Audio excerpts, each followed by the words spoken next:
Hello नमस्कार good morning. तो कैसे हैं आप सभी लोग। एक बार बहुत बहुत स्वागत है आप सभी का आपके अपने यूट्यूब चैनल यानी कि बायो वाला आराम पे। तो आज की इस वीडियो में भाई हम लोग ऐसे टॉपिक के बारे में बात करेंगे जो कि बोर्ड एग्जामिनेशन में मतलब 2025 में जो एग्जाम हुआ था उसमें ये क्वेश्चंस पूछे गए थे। तो आइए हम लोग एग्जाम के पॉइंट और व्यू से इस चीज को हम लोग आज देखेंगे कि आखिरकार में ये होता क्या है। क्या लघु बीजाणु धानी यानी कि माइक्रोस्पोरेंजियम होता क्या है। तो आइए इसके ऊपर हम लोग थोड़ा सा बात करते हैं और विचार करते हैं और इसको समझते हैं एक आसान भाषा में। तो देखिए, जो लघु बीजाणु धानी है यह पौधे का परागकोश में मौजूद एक संरचना है। यानी कि जो माइक्रोस्पोरेंजियम है यह पौधे का परागकोश यानी कि जिसे हम लोग एंथर कहते हैं उसमें मौजूद एक संरचना एक स्ट्रक्चर है। और जहां पर लघु बीजाणु यानी उस जगह पे जहां पर लघु बीजाणु यानी कि परागकणों का निर्माण होता है। क्या होता है? परागकणों का निर्माण होता है। परागकण मतलब कि पोलिन ग्रेन का निर्माण होता है। यह पौधे का नर प्रजनन अंग पुंकेसर का हिस्सा है। क्या है? नर प्रजनन अंग जिसे हम लोग मेल रिप्रोडक्टिव ऑर्गन बोलते हैं। जो पौधे का मेल रिप्रोडक्टिव ऑर्गन होता है क्या होता है? पुंकेसर का एक हिस्सा है। कौन हिस्सा है? माइक्रोस्पोरेंजियम जिसे लघु बीजाणु धानी कहते हैं। तो एक बार फिर से हम इस चीज को रिकॉल कर देते हैं, इसको एक बार दोहरा देते हैं। जो लघु बीजाणु धानी है जिसे हम लोग माइक्रोस्पोरेंजियम कहते हैं वह पौधे के परागकोश में मौजूद यानी कि उसमें उपस्थित रहता है। कहाँ पे?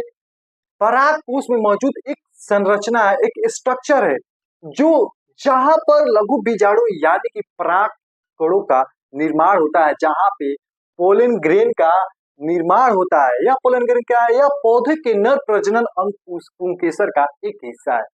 जो पोलन ग्रेन है यह नर प्रजनन अंग का पुंकेसर यानी कि एंथर का स्टेमिन का एक हिस्सा है जो क्या करता है? नर प्रजनन क्रिया करने में मदद करता है। तो यहाँ पे आप लोगों को समझ में आ गया होगा इसका परिभाषा। तो अब बात करते हैं इसकी संरचना के बारे में कि जो माइक्रोस्पोरेंजियम है यानी कि जिसे हम लोग लघु बीजाणु धानी कहते थे उसकी संरचना कैसी होगी। अगर उसको देखना होगा तो कैसे देखना होगा? तो देखिए, अगर लघु बीजाणु धानी को अगर देखना होगा तो हम लोग जानते हैं कि परागकोश में यह उपस्थित होता है। क्या होता है? उपस्थित होता है। किसमें? परागकोश में यानी कि एंथर के अंदर उपस्थित होता है। अगर उसमें उपस्थित होता है तो भाई अगर अंदर उपस्थित है तो उसको देखना है तो भाई जाहिर सी बात है उसको काटना होगा। क्या करना होगा? काटना होगा। तो हम लोग क्या करेंगे? एक एंथर है, मान लीजिए ये एंथर है, ये क्या है? द्विपालीय द्विपालीय जिसे हम लोग बाइलोब्ड कहते हैं। क्या कहते हैं? बाइलोब्ड क्या कहते हैं? बाइलोब्ड।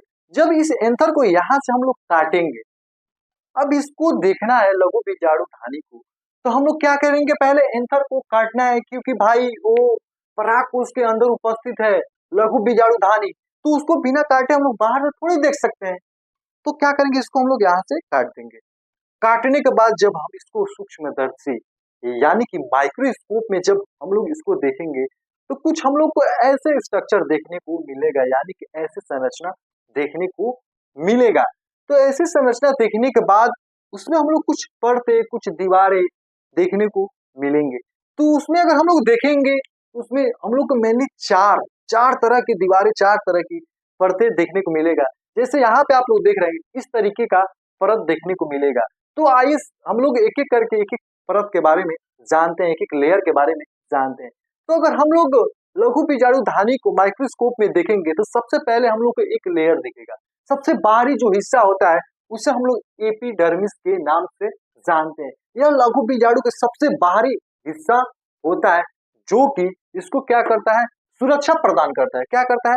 सुरक्षा प्रदान करता है। फिर उसके बाद दिखेंगे तो हम लोग को एक और लेयर मिलेगा। क्या मिलेगा? एक और परतें मिलेंगी जिसे हम लोग इंडोथीसियम के नाम से जानते हैं। उसे क्या कहेंगे हम लोग? इंडोथीसियम। यहाँ पे आप लोग देख रहे हैं सबसे बाहरी क्या है?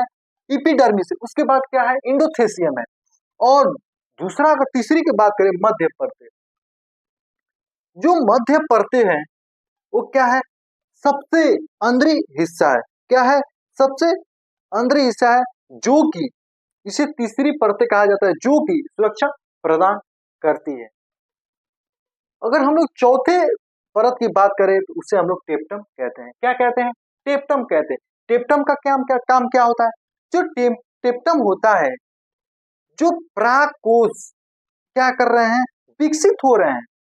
जो प्राक कोष जिसे हम लोग पोलन ग्रेन कहते हैं, जो विकसित हो रहे हैं, उसे क्या करता है, पोषक तत्व देता है। क्या करता है, पोषक तत्व प्रदान करता है, ताकि जो पोलन ग्रेन बन रहे हैं, विकसित हो रहे हैं, वो सही, सुरक्षित और स्वस्थ बने।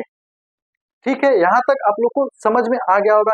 यहाँ पे आइए देखते हैं परते के बारे में। आप लोग जो देख रहे हैं बाहर एपिडर्मिस है, सेकेंड वाला क्या है, इंडोथेसियम है, ये थर्ड वाला क्या है, जो रेड कलर से हम बनाए, ये क्या है, मिडिल लेयर है।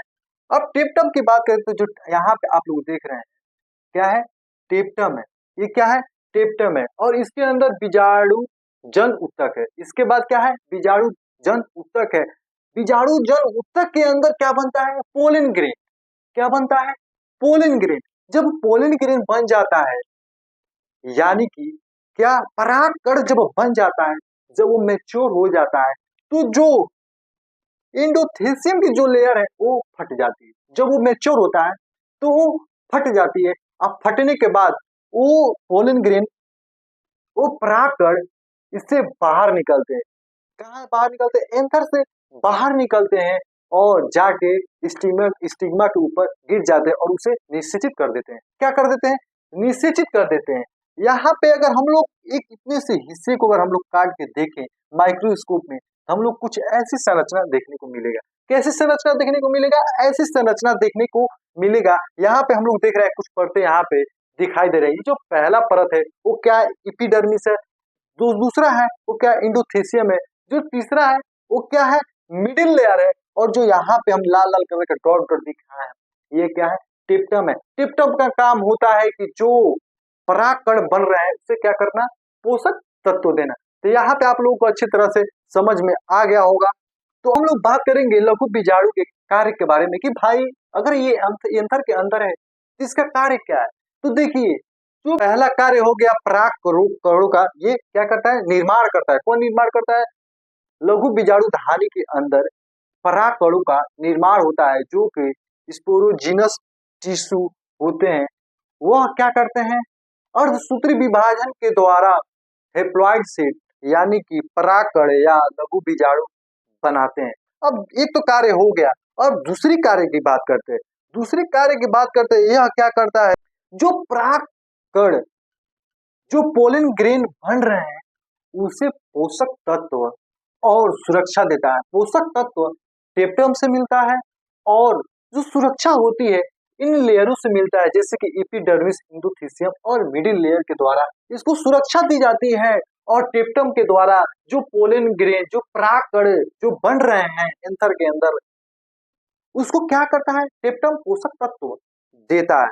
तो यहाँ पे दो इसके कार्य हो गए बीजाणु धानी के। अब तीसरे कार्य की बात करें, परागकणों को अगर परागकण बन गए हैं तो भाई अब उसको, अगर वो मैच्योर हो गए हैं तो उसको भाई मुक्त करना है।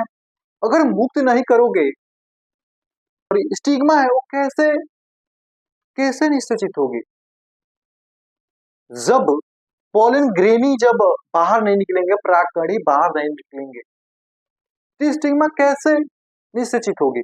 तो उस टाइम ये क्या करता है, इसके जो लघु बीजाणु धानी की जो लेयर है जिसको हम लोग एंडोथेसियम कहते हैं, जब परागकण जब मैच्योर हो जाता है, जब पोलन ग्रेन मैच्योर हो जाता है, तो ये एंडोथेसियम ये फट जाती है। जब ये फटती है तो क्या होता है, इसमें से पोलन ग्रेन बाहर निकलते हैं, परागकण बाहर निकलते हैं और स्टिग्मा को जाके निश्चित कर देते हैं। क्या कर देते हैं, निश्चित कर देते हैं। तो यहाँ आप लोगों का लघु बीजाणु धानी, तो यही है माइक्रोस्पोरेंजियम। तो आप लोग को ये वीडियो कैसा लगा, तो कृपया करके आप लोग कमेंट बॉक्स में इस वीडियो के बारे में बताएंगे कि आपको ये वीडियो कैसा लगा। और हमारी वीडियो अच्छी लगी हो तो भाई वीडियो को तो लाइक कर दिया करो। अगर आप मेरे YouTube चैनल पे नए हैं तो आप हमारे चैनल को सब्सक्राइब करना बिल्कुल भी ना भूलें। मिलेंगे बहुत जल्द एक नए वीडियो के साथ, तब तक के लिए धन्यवाद। Thank you.